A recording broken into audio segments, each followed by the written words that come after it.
j'exerce une activité de pêcheur de loisirs. Je dis bien de loisirs. Et ensuite de pêcheur sportif, c'est-à-dire que je pratique essentiellement la pêche à la mouche. Alors que ce soit en surface ou sous le niveau de l'eau. Mais les conditions de pratique sont à peu près les mêmes.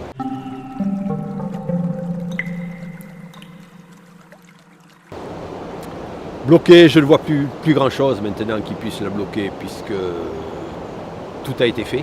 Je ne vois pas d'aménagement supérieur qui puisse être fait.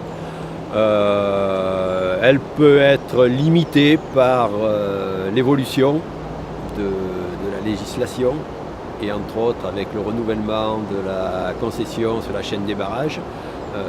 Il suffit que le nouveau concessionnaire ne soit pas aussi sensible à l'environnement de la rivière pour que beaucoup de choses évoluent dans le mauvais sens, je vais dire.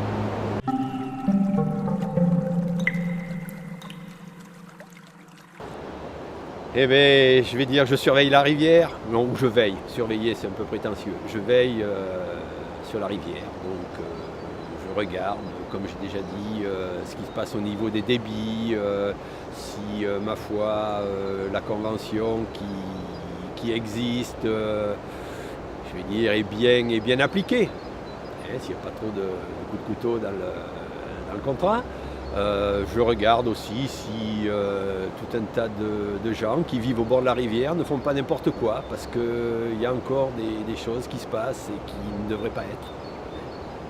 Donc je ne veux accuser personne en particulier, mais il y a des gens qui ne sont pas vraiment réglo et qui devraient l'être et qui font beaucoup de mal à la rivière. Entre autres, on voit quand même un énorme phénomène d'étrophisation dans les endroits où il n'y a plus de courant. Et c'est particulièrement notable en période de bas débit.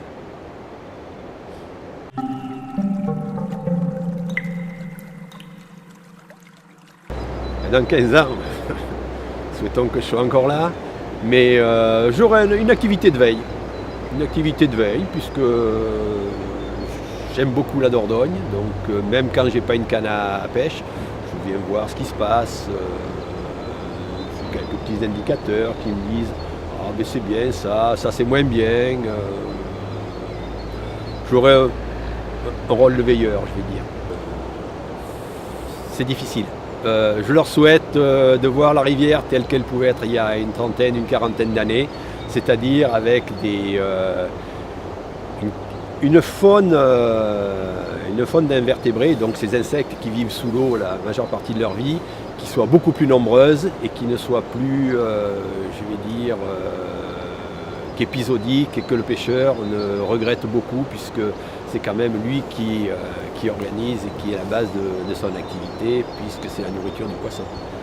Et là, je suis un peu pessimiste quand même, avec des fonds qui se colmatent, avec une qualité de l'eau qui, même si elle a bien progressé, n'est quand même pas au top.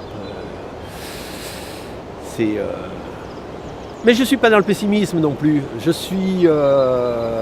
J'espère que ça va s'arranger, j'ai confiance, ça s'arrangera certainement, mais pour le moment, je trouve qu'on est à une période de stagnation qui fait que je ne suis pas non plus très optimiste quand même pour l'avenir, parce qu'il y a beaucoup de choses qui sont certainement plus importantes pour beaucoup de gens que ce qui se passe sous l'eau ou à la surface d'une rivière.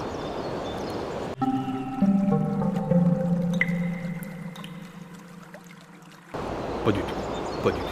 Je pense même qu'elle les favorisera, dans la mesure où ça sera une superbe vitrine qui sera mondialisée, puisque la biosphère mondiale, c'est avec les moyens modernes de communication, maintenant il sera facile de voir ce qui peut se passer sur un classement d'une rivière qui n'est pas connue partout, mais qui est quand même bien connue en Europe, par pas mal de gens.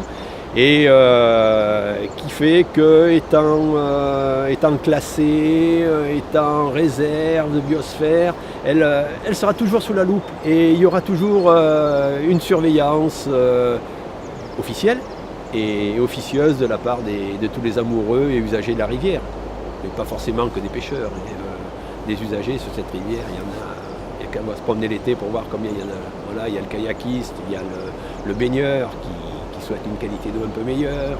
Il y a qui souhaitent un peu plus d'eau l'été. En fait. Bon, il y a des usages qu'il faut, je pense qu'il y a une conciliation entre les différents usagers qui peut être améliorée aussi.